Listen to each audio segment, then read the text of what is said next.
Maayong adlaw sa aton tanan. Ako nalipay gid kag nagapasalamat sa Ginoo nga ari naman kita makaopdanay sa pagpamalandong sa iyang pulong.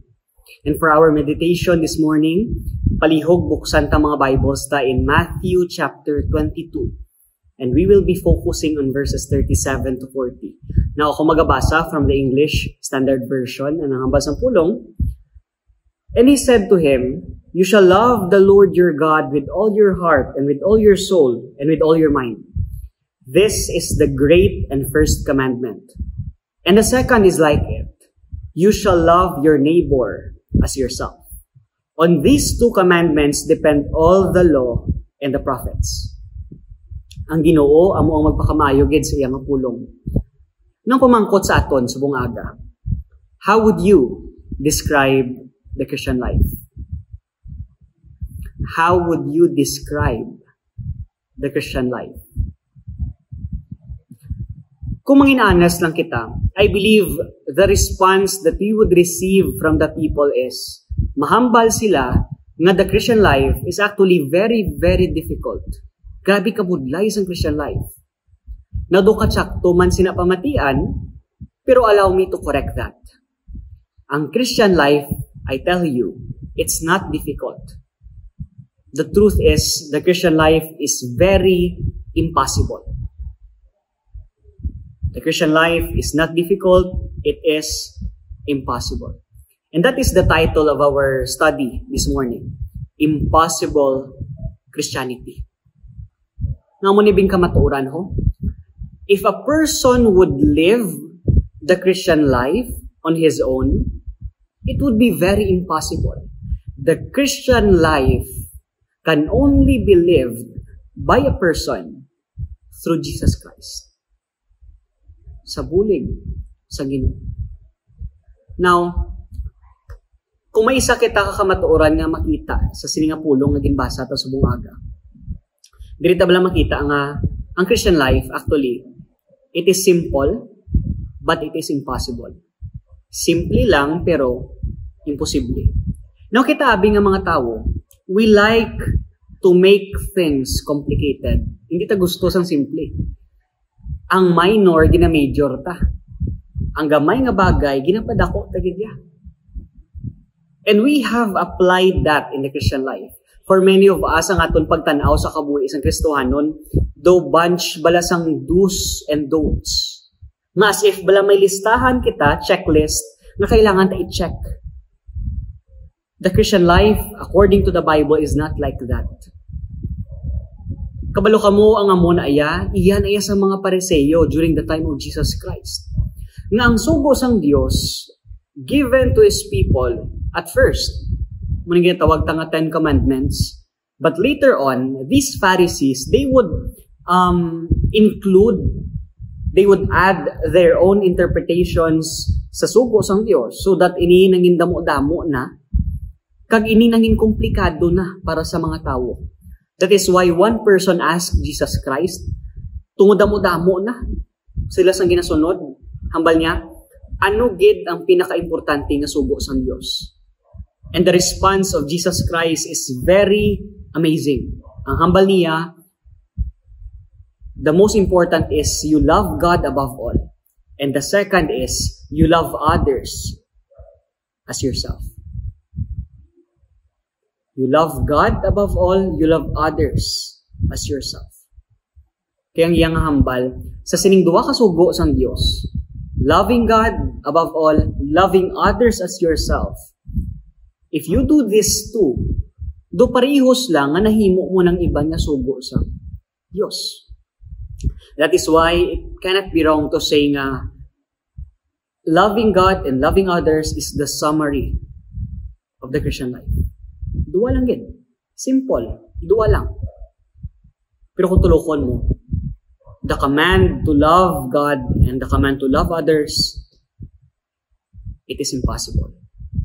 Maybe ang ibanda sa inyo sa pagpamati, ma-disagree ka mo sa akon, nga amahambal ko ya nga kabudlay, in fact, imposible ang pagigugma sa Dios, kag ang pagigugma sa iban. How come?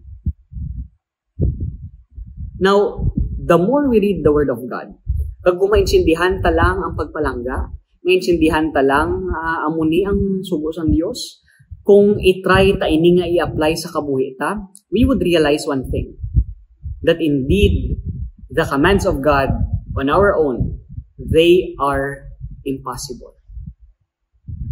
They are impossible. Now, ang mga tao nga nagahambal nga hapos lang ang magpalangga sa Dios kag magpalangga sa iban, according to the Word of God, these people, they do not understand the love of God. Makahambal na sila nga mahapos ang pagpalangga sa Dios kag sa iban tungod ang ila pag-insindi sang gugma sala. For many people, they believe nga love is just a sentimental feeling. But nowhere in the Bible nga makita-an nga amo lang ng paghigugma. Na kung balikan ta ha, ang pulong sang Dios, in Romans 5:8 aton nga makita, katahom ginpakita diring pagpalangga sang Dios. Hambas ang pulong, but God demonstrated, God showed His love for us in that while we are still sinners, Christ died for us. May duwa ko kamaturan nga gusto i-point out from this passage. Una gid, diri ta makita nga amo ni kiling tuntuon nga pagpalangga. Christ died for us. Ang tuntuon nga gugma according to the Word of God, it sacrifices self-sacrificing. Christ died for us. Pero ikaduwa, hambas ang pulong, while we are still sinners, Christ died for us. Ining pag-sacrifice ni Kristo sa iya kabuhi para sa aton, ginhimo niya, bisan mga makasasala kita. It's one thing to sacrifice yourself for people that are good. But it's entirely another thing to sacrifice yourself for people na nagakontra sa imo. To sacrifice yourself for the very people nga nagarebel sa imo. But that is exactly what Jesus Christ did on the cross. So dili ta makita ha, glimpse lang ni gani. Ano ang tutuod nga gugma according to the Word of God? It is self-sacrificing and it is unconditional. Nagahigugma sa gihapon, bisan wala sang balik. Nagahigugma sa gihapon, bisan. Now, kung amo ning definition sang gugma, can we still say nga palangga tagid ang Dios labaw sa tanan? Can we still say nga palangga tang iban pareho sang pagpalangga ta sa kaugalingon ta? Kung maintindihan ta lang ang tuntuon nga pagpalangga, makahambal gid kita. Loving God, loving others, very impossible. Very impossible. Now, allow me to offer to you 2 reasons nga imposible ang pagigugma sa Dios kag ang pagigugma sa iban para sa aton nga mga tao. The first reason is this. What hinders us from actually loving God and people is we don't understand love. We are ignorant about this love. No? Paano kita makapalangga sang insakto, biblical nga pagpalangga, kung una bes, huwag ta man naintindihan kung ano gid ang paghigugma. Pero aside from that, loving God is impossible for us, not just because of our ignorance, but also because of our incapacity. We are incapable of producing this kind of love. Kabalo kamo ang natural inclination ta nga mga tao, we are lovers of self. Some people would say self-love, amo nang kinahanglan ta, pero hindi. Kung sa bulong pa, overdose na kita sa self-love. We are masters at loving ourselves. Ang unnatural sa aton niya is loving God and loving others. That's why listen to this. When you read the Word of God, you would realize imposible ang pagtuman sa sugo nga magigugma sa Dios kag sa iban. Because to the natural man, love is unnatural. Hambal gani sa isa ka tawo, you can never give what you do not have. So why would we expect nga makapalangga kita sa Dios kag sa iban if love is something that does not exist within us? Kung common sense ming istoryahan, sinong magpalangga sa Diyos? Sinong magpalangga sa iban? Nonsense. Mas logical pa siguro, mas understandable pa kung palanggaon kang kaugalingon pa. Kagamo ng natural mindset natin. That's why the command to love God is very impossible. Pero we don't have to despair. The good news is this. As much as the Christian life is simple, duwa lang get love God, love others, pero impossible because we are ignorant and incapable. Pero the good news is this. When we read the Word of God, Christ makes the impossible possible.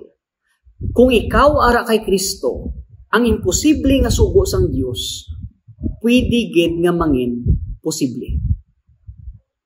The impossible becomes possible when you are in Christ. Kung balikan ta ang pulong sang Dios parte sa paghigugma in Matthew 22, we realize nga ang sugo sang Dios nga maghigugma sa iya, labaw sa tanan, kag maghigugma sa iban, it is not a suggestion. It is not optional in the Christian life. It is a command. Nang pamangkot, kaya ano karon kung command siya? Think of this, God is not unreasonable. Nga suguon kita sang Dios nga maghimo sang isa ka butang nga kabalugid siya nga hindi nato mahimo. Nga kabalo na gid siya nga wala kita sang kapasidad nga magigugma sa iya kag sa iban nga suguon ni kita nga himon na. That's very unreasonable. But when we read the Word of God, God is not unreasonable. So why would He command us to do that? And the answer is this. God knows na we are unable to obey His command to love Him and to love others. Pero ginsugo niya kita because He is able to enable us.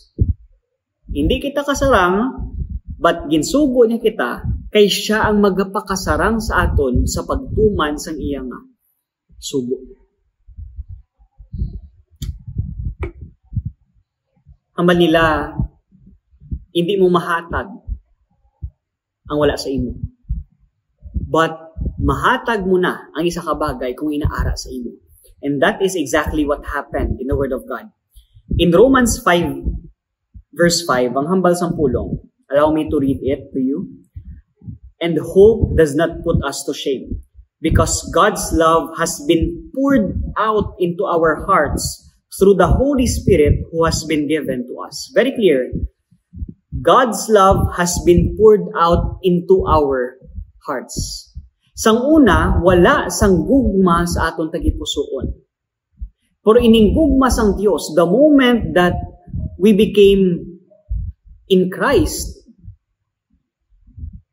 ining gugma sang Dios, it has been poured out into our hearts. So that this time, we can now obey the command of God to love Him above all and to love others as ourselves. In Galatians 5:22, ang hambas ng pulong, but the fruit of the Spirit is, unagid, love. Ang gugma, kung sa aton lang, hindi ta na ma-produce. But this is the working of God. The Holy Spirit in us, He is the one who produces this love. Love for God. Love for others. Sa bulig. Sang Ginoo. Kabalo ka mo, love is something that is unnatural for us. And for a person to love God and to love others, that is supernatural. So in order for us to do this supernatural thing of loving God and loving others, kinanglan taman sang supernatural na source. We need the working of God in our hearts. We need the working of God in our lives. Ang isa ka tawo, makabalo lang, magpalangga, at makasarang lang magpalangga sa Dios kag sa iban, kung siya mismo, iya nga maintindihan, kag iya mabaton, kag iya maeksperiensyahan ang gugma sang Dios sa iya nga kabuhi.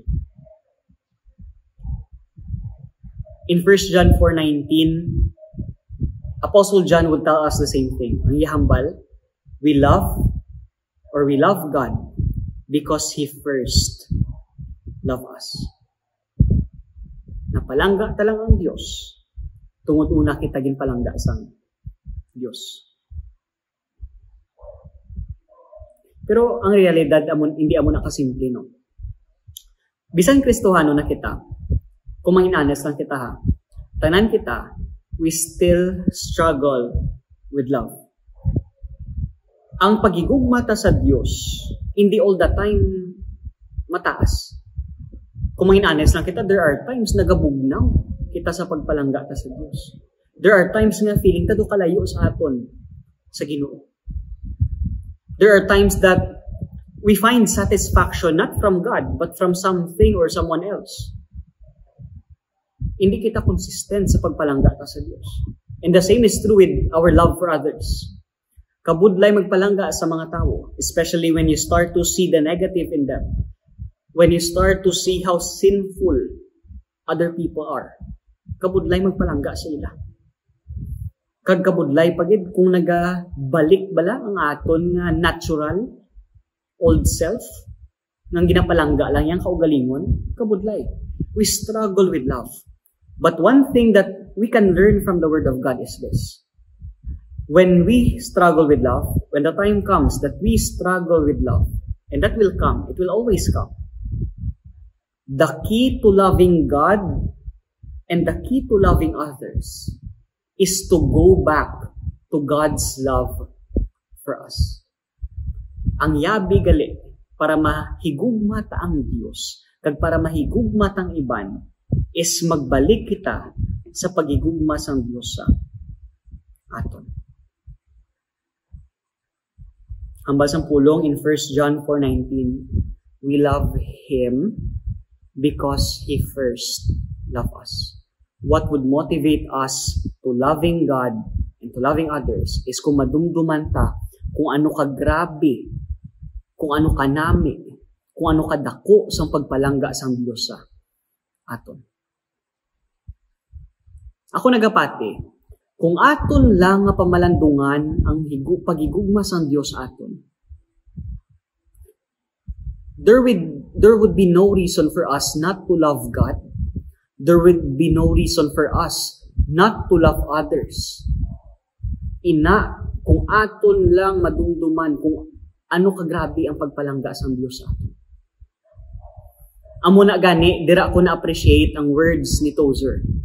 Hambal niya, we need to remind ourselves of the gospel every day because we forget the gospel every day. Abitanay sa unang gospel, kinanglan ng sa mga unbelievers para maluwas sila. But the more we read the Word of God, the more we realize, kinanglan sang unbelievers ang gospel. Pero mas kinanglan sang believers ang gospel. We are so forgetful of this wonderful truth nga ini nakaapekto sa kabuhi ta. Pero ang yabi lang man gali, nga aton mo-overcome ang pagkabugnaw sang tagipusoon naton. Nga mo-overcome ta ining kaluyahon ta bala nga gusto ta magpalangga sa Dios pero wala nagaugyon ang aton balatyagon. Gusto ta magpalangga sa iban pero wala nagaupod ang aton emotions, ang aton feelings. The key to overcoming that is by going back to God's love for us. Kagina nga gugma ginpakita sang Ginoo sa aton sang si Jesus. Ginhalad niyang iya kabuhi dito sa cross. We need to remind ourselves of the gospel every day. Nga madumduman ta bala kung sa words pa ni John Newton, we are great sinners, but we have a greater Savior. Kung madumduman ta lang ining duwa ka realidad, nga bisan sa pagkamakasasala naton, gihigugma kita gyapon sang Dios. to the point nga ginhalad niya kabuhi para sa aton, para mabalik ang aton naguba nga relasyon sa iya. Ako nagapati. Ini magahatag sang kainit sa nagabugnaw naton nga tagipusoon. Ini magabulig sa aton nga mahigugmat ang Dios. Kag mahigugmat ang iban. And ang mabilin ko lang sa aton subong aga, mga abyan kag mga utod, is this. Kung may isa ka bagay kita nga hindi malipatan, hindi pagkalimti ang dako nga pagigugma sang Dios sa aton. Hindi pagkalimti ang gugma ni Kristo para sa atin. Gugma nga nagdala sa iya sa krus. Gugma nga nagdala sa atin sa kaluwasan. If you are struggling with love, if you are struggling with loving God and loving others, go back to the cross. Balik sa krus. Balik sa krus. Mga nguyo kita. Amay namon nga langit nun, salamat din sa imong pulong. Salamat for reminding us that it is very important. It is a must for us not to forget about the gospel. It is necessary for us, extremely necessary to continually meditate. Magpamalandong kami sa dako nga pagpalangga nimo sa amon. Pamalandongan namon ang gugma ni Kristo sa amon dito sa krus. And ang akong prayer, Lord, buligi ang mga malipato namon nga mga paminsaron kag tagipusoon. I-remind kami kada adlaw. Kagabay pa amuning mag-fuel, amuning magbulig sa amon nga mapalangga namon ikaw o Dios labaw sa tanan. Kag amon napalangga ang amon mga isig kapareho. Pareho sang amon pagpalangga sa amon kaugalingon. Salamat niya. Dalayawon ikaw.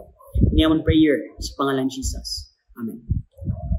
Sa liwat, maayo nga adlaw sa aton. Kagkabay pang Ginoo magpakamaayo sa aton, kag kita himuon yaman nga pagpakamaayo sa iban.